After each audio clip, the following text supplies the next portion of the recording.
So what is up guys? Today we're going to discuss about buying an automatic motorcycle or semi-automatic motorcycle. And if I could start all over again, what motorcycle I would choose. So tune in and let's go.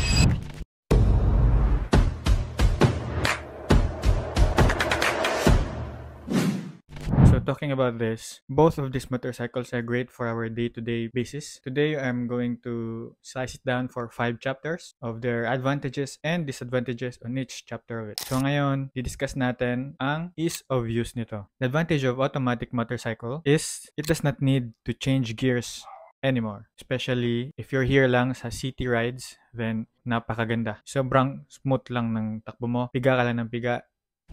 All goods. However, disadvantage naman kapag ganito, walang gears, is that pag beginner ka and napapaisip ka na gusto mong bagalan muna, gusto mong matry yung timplada ng gas nito, may chance talaga na mapapabilis. Parang mabibigla ka sa pag-andar nito tapos yun, may chance na mabangga tayo pag ganon. That's just a little bit disadvantage if di naka-gearing yung motorcycle natin. On the other hand, the semi-automatic motorcycle is that it offers more control over the gearing of the motorcycle. Gearing itself is very important, although it is semi-automatic, it really needs to change gears up and down so that kaya natin timplahan yung motor na to. When we talk about it, and then we can say that the adjustments and the speed na parang gusto mo yung timplada nito, and then I can say that ito yung napakaganda ng semi-automatic. Ang disadvantage lang is that if may gearing, edi need natin i-learn more ang motorcycle is that because meron tayong pang gear, brakes, and then foot brakes sa right foot, and then left foot is the changing of gears. So, alam mo yun, parang i-coordinate yung brain natin para makapag-takbo tayo ng swabe. Next, fuel efficiency. Sa automatic motorcycle, it is more optimized in gearing. Yun yung napaganda ng motorcycle na to is that when you go for automatic, parang si motorcycle na ang bahala sa'yo para makapag-change ng gears. And all you have to do is to gas and go. It also is less likely to be in improper gear usage. So, yun nga, yung parang advantage niya, we can have it as a disadvantage of semi-automatic motorcycles. But, the disadvantage of this kind of manner sa automatic is that mas malakas talaga yung hingi ng gasolina nito compared sa semi-automatic. While, the advantage of semi-automatic motorcycle is that it really has a better way of efficiency in fuel consumption. Yun yung napaganda nila kasi natitimpla mo kung kailan hanggang first gear lang, second gear. So, to mind you guys, as always, first gear yung parang malakas yung hingi ng gas kasi nga malakas yung rev nun tapos kayang-kaya ng first gear makipag-akyatan sa mga paahon na daan. And again, the disadvantage is that we can have a chance of using it into improper ways of changing gears. Yun nga, may mga times na parang okay na sa'yo, parang nakukulangan ka na sa third gear, parang alam mo yun, gusto mo yung second gear na lang, pero pag change mo ng second gear, ayun, medyo mauudyot ka, tapos parang ano yung self mo kasi parang nahata ka bigla pagbago ng makina. So yun, you gotta take note of that guys. And then, next is the maintenance. Regarding the advantage, the automatic motorcycle is that madali lang natin i-check kung ano yung mga problema ng motor na to and madali nating mahanap yung problema compared sa gearing which is, madami pang parts na parang hahanapin mo saan yung trouble or saan yung kailangan i-fix. And then, disadvantage naman is that it can be a little too expensive. So, yun yung parang, in terms of troubleshooting, madali nating mahanap kung anong problema or anong kailangan natin i-maintain, but it will be a little bit more expensive compared to the semi-automatic. Which is, sa semi-automatic naman, we can see the advantage of this is that pag na-troubleshoot na natin yung parts na problema sa ating motor, we can really say that mas mapapamura yung pagbili mo ng mga parts dito. Disadvantage, yun nga, pag nag-troubleshoot tayo, medyo hahanapin mo pa or pagdududahan mo pa saan talaga yung sira or kailangan natin palitan ng mga parts. Nonetheless, both of these motorcycle are great for its maintenance check.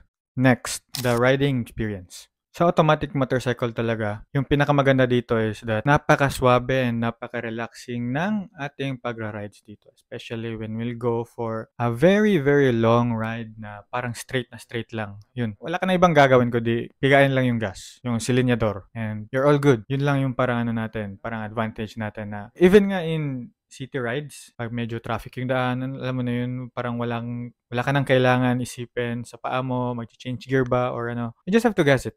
Yun, mag-accelerate na siya. Most likely, parang disadvantage lang of it din kasi is that more motorcycle riders would be really easily bored if yun lang yung parang gagawin. So, more likely, motorcycles are really, if mapapansin nyo, mas maraming, parang mas gusto nila yung chill ride na lang, tapos relax lang, tapos yun, yung parang nasa isip nila na lang is makapunta sa ibang lugar or ibang destination na gamit yung motor. So, yun. But most likely sa mga young age, tsaka yung mga parang papunta pa lang sa next level sa kanilang stages, we can say that automatic motorcycles can be really a little bit boring sa kanilang side. I think that's a good point. Yun nga, parang nako-consider ko din na sana nag-automatic ako. So, yan, that's a great one. And sa semi-automatic naman, yun nga, nandun yung challenge natin, yung isip natin paano mag-change gear, paano mag-ano, especially on some rough roads. Uy, kailangan kong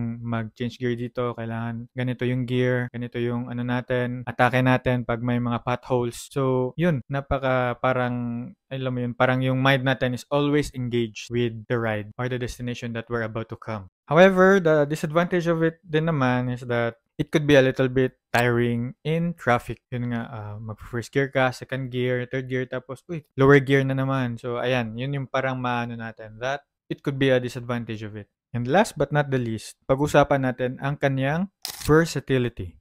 The advantage of automatic motorcycle is that perfect ito for urban commuting. It could be easily handled and it will be really be a great start as a beginner. The disadvantage lang is that sa off-road, di natin makukuha yung timplada na kailangan natin pag nag-off-road. But I can say guys sa off-road nito okay din naman. But iba lang talaga yung nabibigay ng mga may gears. While sa semi-automatic naman, it is very versatile in both city ride and more on the off-road ride. It could also offer you better control, yun nga, sa pagtimpla natin, sa pag-gear up and gear down. And the only disadvantage of this, if you're a beginner, is that it will take some time to learn. So yeah, the learning phase is the hard one. But right after that, you can decide for your own kung ano yung mas gusto mo.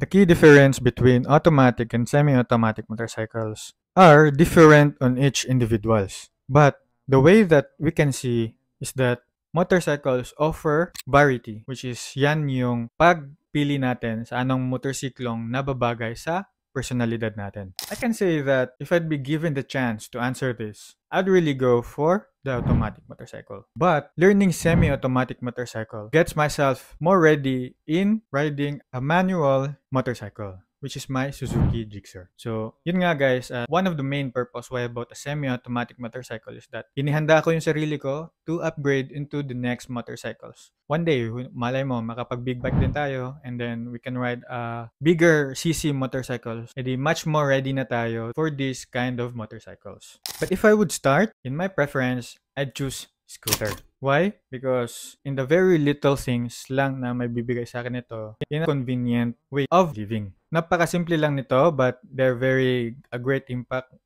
for a person like me na ginagamit lang yung motorcycle for place A to place B, which is nagagamit ko talaga yung helmet hook. Yung spacious storage nito, it would be really great because my RS doesn't have a huge utility storage. Next is no gear change needed. Pakaganda nun, gas and go lang. Silinyador lang yung matututunan mo and then you're good to go. Yeah, in that specific time, it was like the best motorcycle for day-to-day usage. Yun lang yung parang preference ko. But having this all said, napaka-okay din naman ng semi-automatic motorcycle. So, I guess guys, the very best decision maker to make this, if nalilito ka pa rin, is yourself. Ano yung personality mo? Ano yung basehan mo sa paggamit ng motor? Ano yung primary needs mo, then I can say you're the perfect person to figure out what you really need.